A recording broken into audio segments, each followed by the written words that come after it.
అసెంబ్లీలో గందరగోళం నెలకొంది. కేటీఆర్ వ్యాఖ్యలపై దుమారం చెలరేగింది. కేటీఆర్ కామెంట్స్ పై డిప్యూటీ సీఎం భట్టి విక్రమార్క ఆగ్రహం వ్యక్తం చేశారు. బరి తెగించి మాట్లాడుతున్నారని భట్టి ఫైర్ అయ్యారు. 30% కమిషన్లని అడ్డగోలుగా మాట్లాడుతున్నారని ఫైర్ అయ్యారు. Discussion, debate, dissent. Sir, opposition అనేది మాకు we will have our say. The government will have its way. That is the essence of democracy.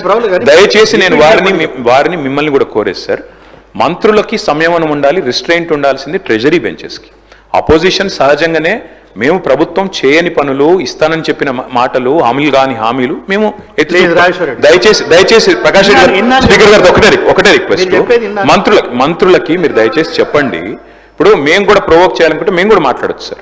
మేము కూడా చెప్పొచ్చు 30% కమిషన్ అని వాళ్ళ ఎమ్మెల్యేలు అంటున్నారు, 20% కమిషన్ అని సెక్రటరియట్ లో ధర్నాలు అవుతున్నాయి.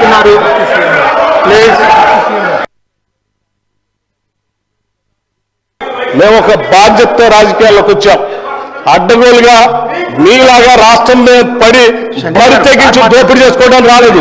మేము ఒక బాధ్యతతో ప్రజలకు సేవ చేయాలని, మేలు చేయాలని ఒక నమ్మకంతో మాలాగా రాష్ట్రంలో అణగారిన వర్గాలు, బాధితులు, తాడితులు, ఇబ్బందులు ఉన్నటువంటి మధ్యతరగతి కుటుంబాలు బాధపడకూడదు, వాళ్ళ కోసం ఇలా చేయాలనేటువంటి ఉన్నతమైనటువంటి ఆలోచనతో రాజకీయాలకు వచ్చినటువంటి వాళ్ళు ఎంత ఉన్నారు. మీలాగా అడ్డగోలు పనులు చేసి ఈ రాష్ట్రాన్ని దోపిడీ చేసి సర్వనాశనం చేసి 8 లక్షల కోట్ల రూపాయలు ఇది పారవేసిపోయే విధంగా మేము రాలేదు. అదే మాట్లాడే ముందు ఒక బాధ్యత ఉండాలి, నిబద్ధత ఉండాలి.